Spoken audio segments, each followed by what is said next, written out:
Aujourd'hui, recette de gros flemmards, facile, simple, bon marché, délicieuse. Que demander de plus? Là, vous pouvez faire pause pour voir la liste des ingrédients.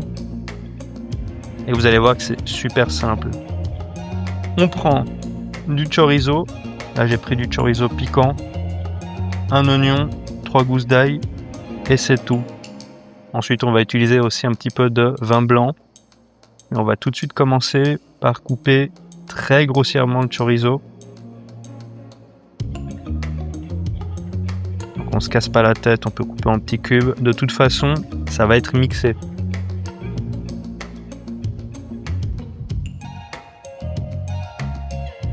C'est une recette que j'aime bien faire quand j'ai des restes de chorizo, des oignons, un petit peu d'ail. C'est toujours des choses qu'il y a à la maison.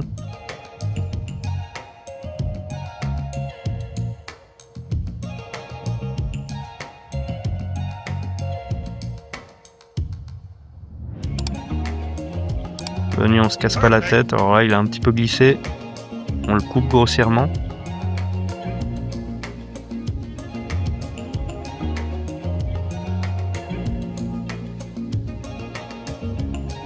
Là, j'aurais pu limite les garder entiers, mais je les coupe en 4.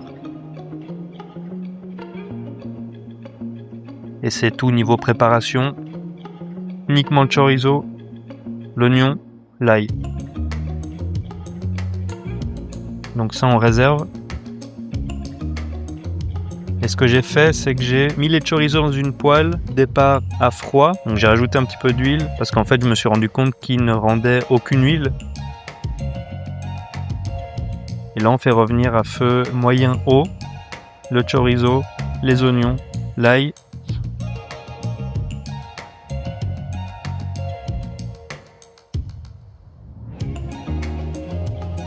Et je déglace avec un petit peu de vin blanc. On fait monter en ébullition pendant quelques minutes, ça va durer moins de 5 minutes, jusqu'à ce que le liquide s'évapore quasiment.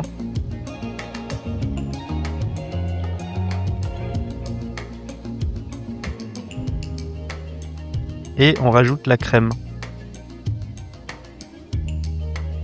Et là, en termes de préparation, on est bon.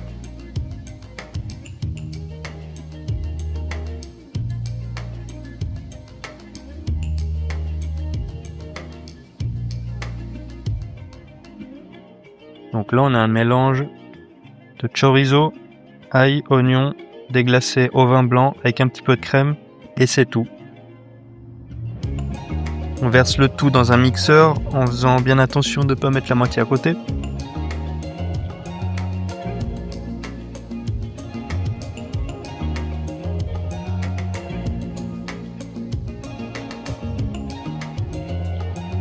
Et là on voit pas trop, mais en gros c'est en train de mixer comme il faut.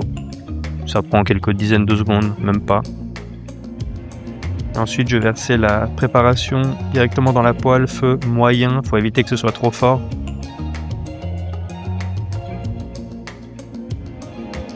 Ensuite j'ai mouillé un petit peu avec de l'eau de pâte, on le voit pas, mais de l'eau de cuisson, pour avoir quelque chose d'un peu plus crémeux.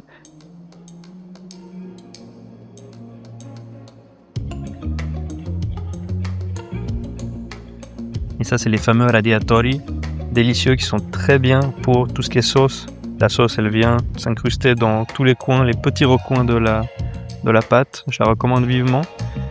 Et ce que je fais, c'est que vu que j'ai la poêle à côté de la casserole, je vais transvaser les pâtes directement dans la poêle. Comme ça, on récupère aussi de l'eau de cuisson.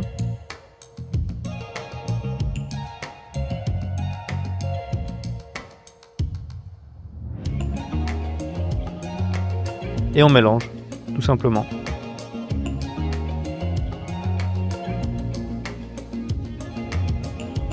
Ensuite, je vais pas forcément le montrer dans la vidéo, mais bien évidemment, on rectifie sel, poivre. Et là, je me suis rendu compte que la crème était un petit peu trop épaisse à mon goût. Du coup, j'ai rajouté de l'eau de cuisson. Et là, on est bon. La recette est terminée. Ça va pas être une recette de 20 minutes.